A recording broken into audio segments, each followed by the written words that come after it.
Does he feel big? Not terribly big, but oh, yeah, pretty good size.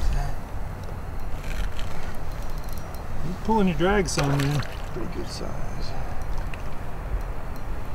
You want me to net him? Yeah, better head on this one. All right. If I can get him to come back this way. Oh yeah, that's a chunky one. I can't see how long he is, but that's a big mouth, dude. Yeah, pretty good. How much current was he in when he hit, you think? He was right out there. I was just straining water, and he happened to be there. I figured he was good that first time he took drag on you. Got a belly, that's for sure. He's at least 18. Look at the spots. They're neat. Yeah, I don't know what all that is. I mean, they don't have him. It seems like they have him the more the water gets cool. Yeah, he's healthy. Got a beauty mark there. Yep.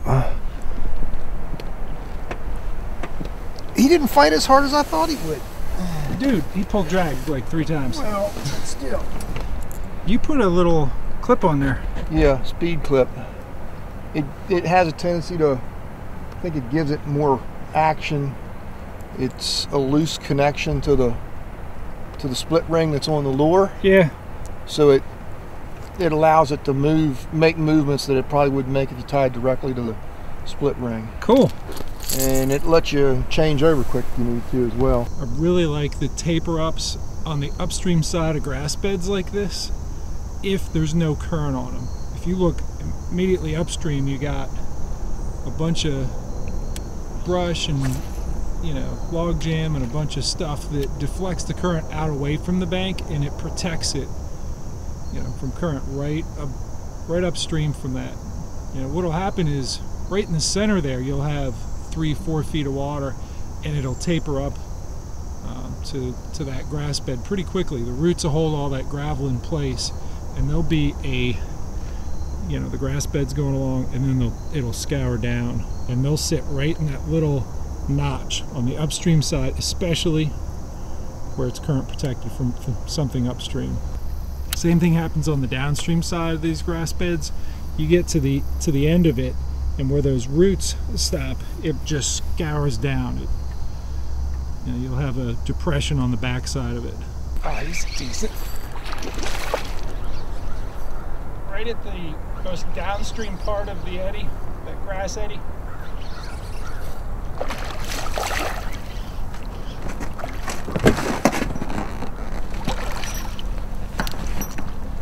Jerk bait. It's my favorite place to cast in an eddy.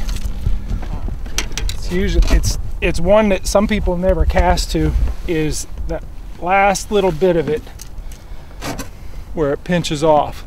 We got a grass bed here, and it's fairly wide up at the top. It's like a big triangle. It's flat across there, then it comes down with current on this side, and we're sitting on one of the current seams as well, where those 2 current seams meet at the most downstream part of it, that pinch off.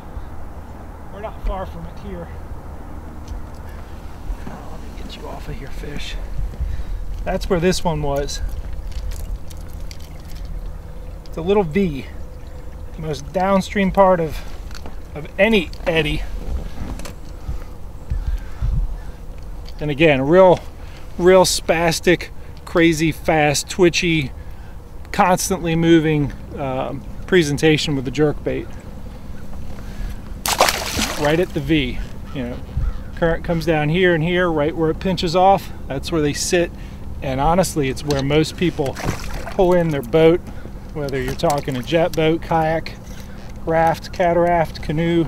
Most people park their boat right at the V and cast to the top. Big mistake. I'd rather crash the top of an eddy and fish the bottom than do what most people do, which is, they park right on top of them and cast to unless the water's rising. If it's rising, yeah, I'll fish the tops of them. But usually by then, it's there isn't much of an eddy anyways, so you got to hang back and cast it what you can because it's small. Today, yeah, it's still up a little bit, but we have big eddies. We got a lot of ground to cover, and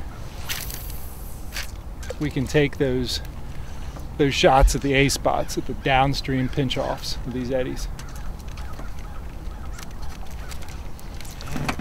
I'll also change direction when I twitch it. If I keep moving it in the same direction, sometimes I'll get a bite that I wouldn't otherwise. If I can swing all the way over here, makes a difference sometimes. The gold color today because we do have some stain. This jerkbait's been very good to me, especially last spring. I got a lot of nice fish on that jerkbait right there.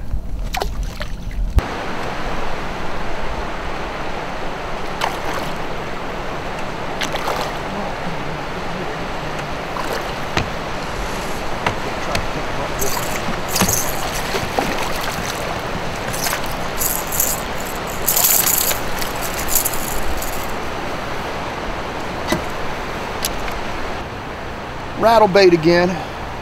There's a spot right down there where the faster moving water is going over the wall. Oh, another nice one. Come out of the same spot, push area that they're sitting in front of the wall.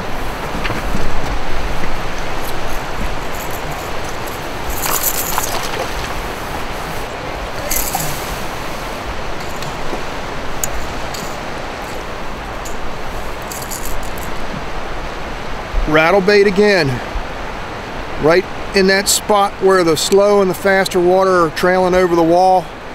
It's probably creating a little bit of a push zone there, and they seem like they're hanging right on the edge of it where the fast water's between the slower and the fast water going across the wall.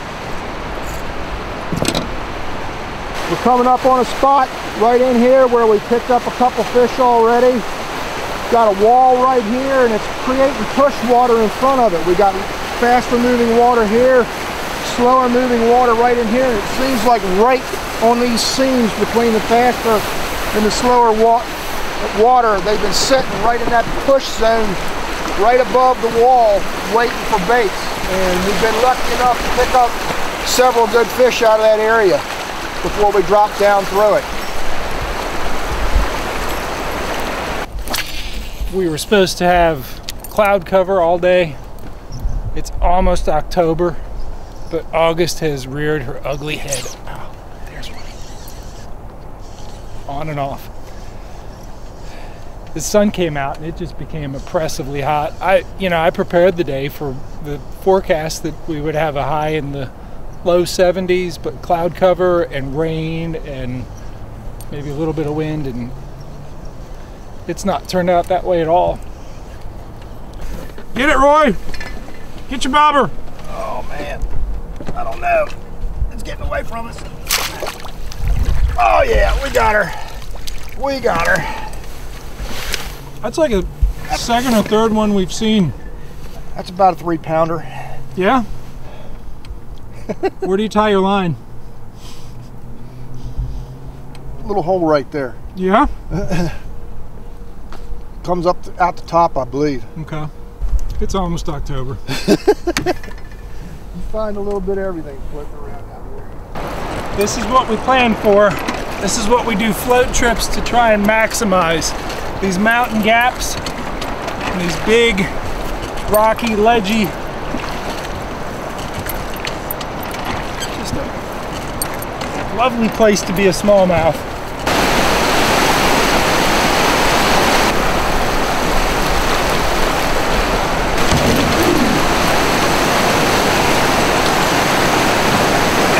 A different game in terms of maintaining boat position to the cataract as opposed to the kayak. With the kayak, I did a lot of the one-hand paddling to stay in place. You just can't do it with this, but all of the wedging that I did with the kayak all that experience comes into play with this. Oh, yeah, that's a good one. He doesn't know that he's near the boat yet. He stopped it right below that grass island.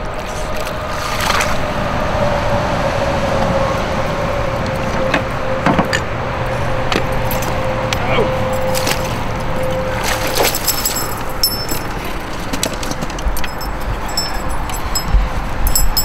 It stopped. Took 2 turns. Oh yeah. 2 cranks and it went thunk and stopped. I didn't feel much of a head shake until about halfway back. I was wondering if I had a muskie because the way it stopped, it just, oh, it was heavy. Okay, well, there he is. On the Dustin's Mud Secret. It's a nice muddy water clacker, 3/4 ounce clacker. We did move into the muddy band. We're getting near the end of the day and, you know, switched over to that color. I bulked it up. God. I bulked it up with a little swim bait trailer there. Just anything to make a larger profile in the water. So it's pretty. Say bye-bye. Bye-bye. Man, he was a chunk. One of the cool things about the clacker, why it works so well, is that the blades get caught on one another, and in open water, hopefully you guys get to see this. It will, see how those blades are catching on each other. I'll do that again and see if I can get it to do it. It'll jump like 8 inches to one side. You see how it's hopping?